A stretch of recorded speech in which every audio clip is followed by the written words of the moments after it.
2030, la vision 2030 qui a été mise en place. Et vous avez lancé il n'y a pas longtemps la vision 2050 pour le Sénégal. Pouvez-vous partager avec nous ce que sont les principales priorités pour atteindre cette croissance durable d'ici 2050 et surtout comment, Monsieur le Président, le pays se prépare à intégrer les investissements étrangers pour appuyer cette transformation? Merci beaucoup de l'opportunité que vous offrez au Sénégal de façon plus globale pour rencontrer des investisseurs potentiels, mais surtout partager, après l'avoir fait avec le peuple sénégalais, cette vision 2050 qui repose sur 4 piliers fondamentaux. Comme vous le savez, depuis que nous sommes arrivés au pouvoir il y a de cela 7 mois, nous avons décidé de sortir de la logique des urgences électoralistes et de nous dire qu'il nous faut regarder très loin pour pouvoir mieux planifier et pouvoir prendre en charge de façon beaucoup plus large les préoccupations, mais surtout dans le cadre des solutions que nous devons trouver. Nous avons remarqué que, de base, au Sénégal, nous avons, comme partout ailleurs en Afrique d'ailleurs, des ressources minières et minéralières importantes, mais qui sont exportées tout le temps à l'état de matières premières, n'offrant pas au pays l'opportunité de les transformer sur place et donc d'ajouter de la valeur. Et nous avons dit qu'il nous faut inverser ce cycle. Et c'est la base de la transformation systémique de notre économie sur laquelle repose la vision 2050. Nous avons dit qu'il nous faut d'abord commencer par transformer sur place les matières premières, ajouter de la valeur, exporter et rééquilibrer la balance commerciale du pays. Évidemment, cela ne sera se faire que lorsque nous aurons des industries capables de transformer ces matières premières. Qui dit cela dit énergie.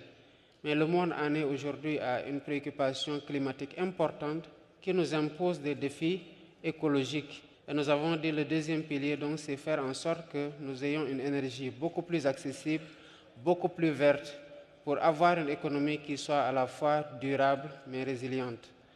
Mais quand on parle de transformation, quand on parle d'industrie, il faut que ces industries-là puissent être accueillies dans un cadre favorable pour l'investissement. Et c'est cela qui a motivé ces dernières années l'éclosion de zones économiques spéciales sur lesquelles travaille depuis quelques années l'Agence de promotion des investissements pour donner le meilleur climat, mais surtout les meilleures opportunités à ces investisseurs-là d'arriver dans le pays à des conditions favorables. Et l'Agence de promotion des investissements est en train de faire un excellent travail en augmentant les zones économiques spéciales, en les rendant beaucoup plus attrayantes pour les investisseurs. Mais tout ça ne se fera pas sans un capital humain de qualité. Parce que dans ces industries, il faut bien qu'il y ait des travailleurs qui soient qualifiés avec une main-d'œuvre à bas coût. Et voilà pourquoi nous avons redéfini le plan scolaire ou en tout cas la formation des jeunes, en investissant plus dans la formation professionnelle, dans la formation technique, pour faire en sorte que le marché de l'emploi colle au curricula dans lesquels ces jeunes-là sont formés. Si donc on retrace ces 4 piliers-là, vous verrez évidemment que nous sommes dans une logique transformatrice qui bouleverse totalement les créneaux dans le cadre desquels nous étions en train de travailler. Précisément, Monsieur le Président, rappelons quelques chiffres sur la jeunesse, les chiffres, la démographie au Sénégal notamment. Nous en parlions il y a quelques instants.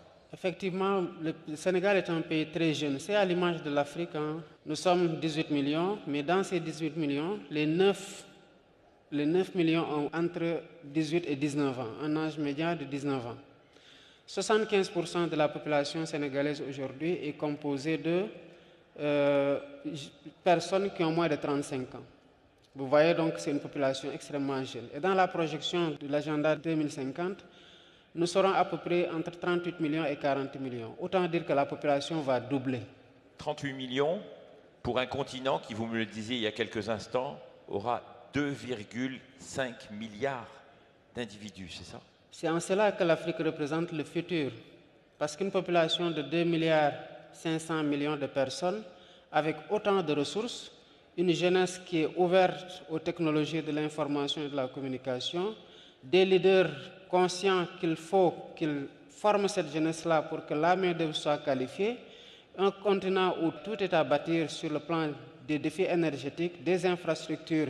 Évidemment, l'Afrique, c'est le futur sous ce rapport-là. Et voilà en quoi il est important pour les investisseurs de regarder de plus près l'Afrique, mais avec un œil de projection sur ces 2,5 milliards de personnes. Pour le cas du Sénégal, nous sommes par exemple dans une communauté qui est la communauté économique des États de l'Afrique de l'Ouest, la CEDEAO.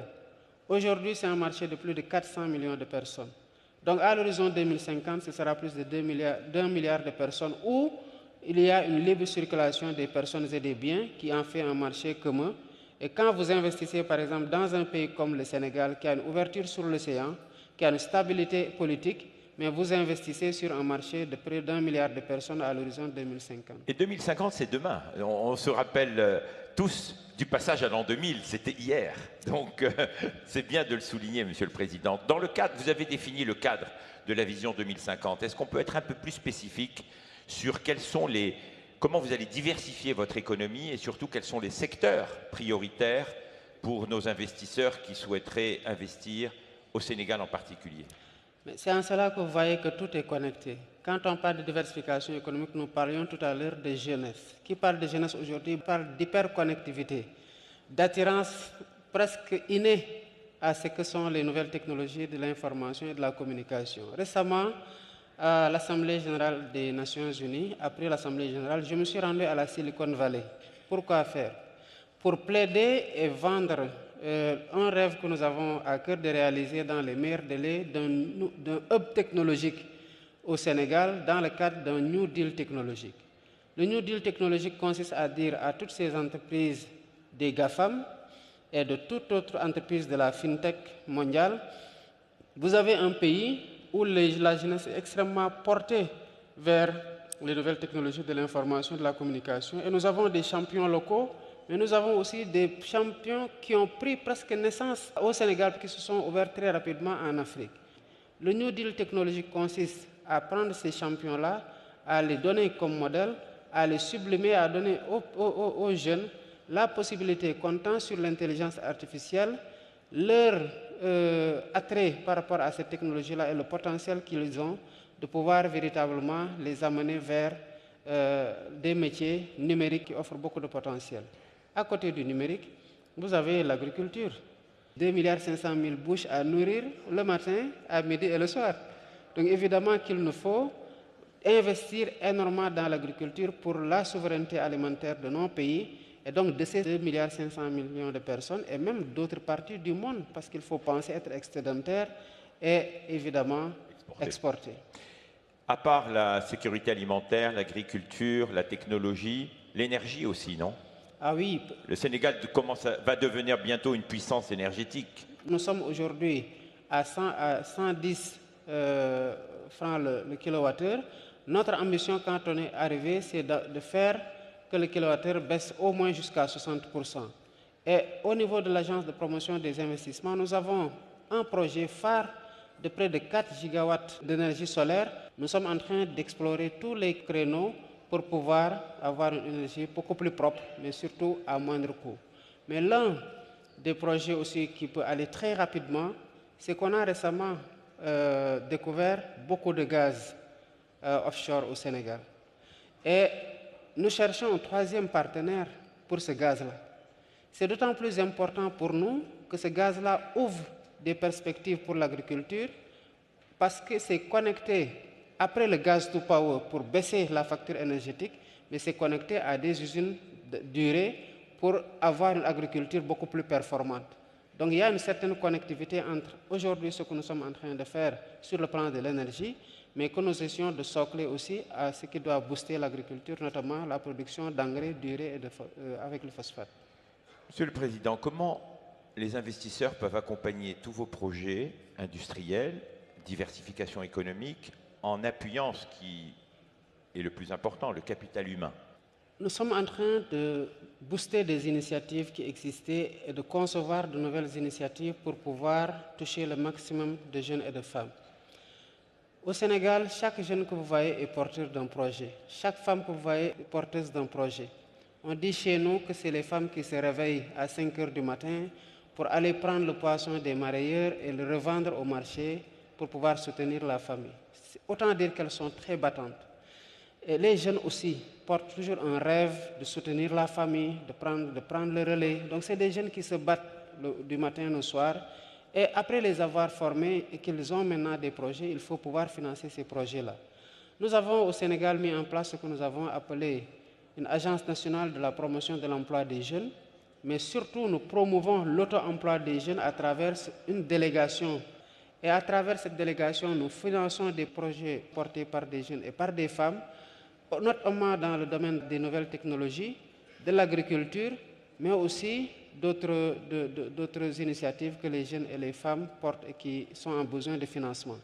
Et nous sommes quand même en train de booster ça et de voir des jeunes surtout mettre en place des structures qui commencent à grandir, de voir des femmes qui sont dans un leadership à travers la mise en place de structures aussi qui grandissent dans la transformation des céréales qui sont aujourd'hui utilisées par des femmes transformatrices et qui les revendent à des supermarchés, qui les revendent à une clientèle qui jadis importait de tels produits. Donc nous sommes en train d'avancer et les investisseurs aujourd'hui, quand ils arrivent au Sénégal, ont toujours forcément, quand ils se rapprochent de l'APEX, qui essaie d'avoir un agrégateur des projets à financer, des jeunes avec lesquels ils peuvent aller ensemble et des femmes aussi qu'ils peuvent financer. Le Sénégal va bientôt accueillir les Jeux mondiaux, je crois, de la jeunesse, non? Jeux olympiques de la jeunesse. Les Jeux olympiques de la jeunesse. Pouvez-vous nous en dire quelques mots? En 2026, le Sénégal sera la capitale mondiale de l'olympisme. Nous avons pris le relais pour ce qui est de la phase des Jeux olympiques de la jeunesse. Et le pays est en train de se préparer. Comme vous le savez, c'est un pays de sport, c'est un pays d'ambiance, c'est un pays de rythme. Et récemment, le comité international olympique est passé à Dakar avec son président pour voir où est-ce qu'on en était. Et ils sont totalement satisfaits du niveau d'avancement des engagements qui sont pris par le Sénégal. Ils sont arrivés juste au moment où nous avons tenu un conseil interministériel réservé aux Jeux. Et sur le plan de la communication, le comité d'organisation des Jeux a lancé un concours national auprès des jeunes pour la mascotte des Jeux. Et bientôt, ce sera dévoilé et ce sera certainement le coup d'envoi de la communication tous azimuts. Maintenant, nous sommes en train de préparer les athlètes, de préparer les infrastructures d'hébergement, de transport. Le TER, le train express régional qui s'était limité à Diamniadio, va aller maintenant jusqu'à l'aéroport. Et nous sommes en train, en même temps, d'acheter de nouvelles rames pour pouvoir assurer le transport. Mais dans la nouvelle ville de Diamniadio aussi, c'est tous des complexes qui arrivent pour pouvoir héberger, notamment sur le plan hôtelier. Donner en tout cas, bref, parce que nous attendons près de 7500 athlètes et près de 1500 encadreurs. Et c'est une formidable opportunité d'ailleurs de voir ce que la nouvelle ville de Diamniadio est en train de devenir et de pouvoir accompagner ça comme réponse à ce que les Jeux doivent donner avec tout ce beau monde-là qui arrive. C'est un moment magnifique. J'ai eu le plaisir d'être actif dans les Jeux olympiques de la jeunesse en Argentine. Tout le pays était en fête. Donc je devine déjà comment le Sénégal va accueillir ces Jeux. Un dernier point, Monsieur le Président. On ne peut pas parler de transformation économique, de diversification économique, sans parler de stabilité et de leadership régional. Donc, quel rôle compte jouer votre pays, votre gouvernement, si je puis dire, face à tous ces défis aujourd'hui de la paix, de la sécurité, pour qu'il y ait un environnement favorable et stable pour les investisseurs? Pour être tout à fait franc, tout le monde se pose toujours la question de est-ce que je dois investir en Afrique malgré les conflits? Comment rassurer sur la stabilité régionale et ce leadership que vous êtes en train d'incarner? C'est tout à fait normal quand on regarde l'historique des changements à la tête des pays en Afrique qu'on puisse avoir ces clichés. Mais comme on dit, toute règle a une exception. Et quand on parle de stabilité, quand même au Sénégal, nous nous bombons un peu le torse pour ne pas faire des jaloux auprès de nos frères africains. Nous sommes indépendants depuis 1960. On n'a jamais connu de coup d'État. Et nous avons récemment connu 3 alternances démocratiques, des élections à l'issue desquelles les vaincus félicitent le vainqueur. Moi, par exemple, à 22 h le jour de l'élection, presque 90% des autres candidats m'avaient déjà félicité à travers des posts Facebook, ils m'avaient appelé directement. Et le Sénégal a connu ça en 2000 avec Abdoulaye Wade, en 2012 avec Macky Sall et avec moi en 2024. Donc sous ce rapport-là, le Sénégal est un pays très stable. C'est un pays très hospitalier, c'est un pays extrêmement ouvert. D'ailleurs, on se fait appeler le pays de l'hospitalité, donc de la teranga. Évidemment, nous savons qu'il y a des problèmes, mais nous sommes un peuple extrêmement attaché à la paix. Voilà pourquoi, dès mon arrivée au pouvoir, je suis allé voir mes frères africains qui sont quelque peu secoués par le terrorisme, qui sont en instance de départ de la CEDEAO pour prêcher la bonne parole et travailler à bâtir des ponts pour que l'intégration africaine soit une réalité. Et j'ai été nommé médiateur de la CEDEAO pour faciliter les dialogues entre la CEDEAO et les États de l'Alliance du Sahel. Par rapport à la stabilité institutionnelle, moi déjà, mon engagement, c'est de faire du Sénégal un partenaire sûr et fiable. Même si j'ai été démocratiquement élu, je reconnais qu'il y a eu quelques remous dans la période post-électorale. Mais moi, mon défi aujourd'hui, c'est de faire en sorte que ce grand peuple qu'est le Sénégal aujourd'hui, qui réussit, malgré les turbulences, à aller voter dans le calme, la sérénité, pour imposer le leader qu'il veut par les voies démocratiques, qui est très attaché aux valeurs démocratiques quand elles sont compromises, qui se bat pour les défendre, que ce peuple-là puisse connaître aussi des alternances avec un processus post-électoral, électoral et préélectoral aussi calme que l'est ce formidable peuple que j'ai la chance aujourd'hui de diriger. Et cet exemple sénégalais est aujourd'hui en train d'être offert aux autres pays africains et les peuples africains ont tous cette aspiration à plus de démocratie, à plus de stabilité pour pouvoir assurer la souveraineté à laquelle nous aspirons et à laquelle nous ne renoncerons jamais. Un dernier mot, Monsieur le Président de la République.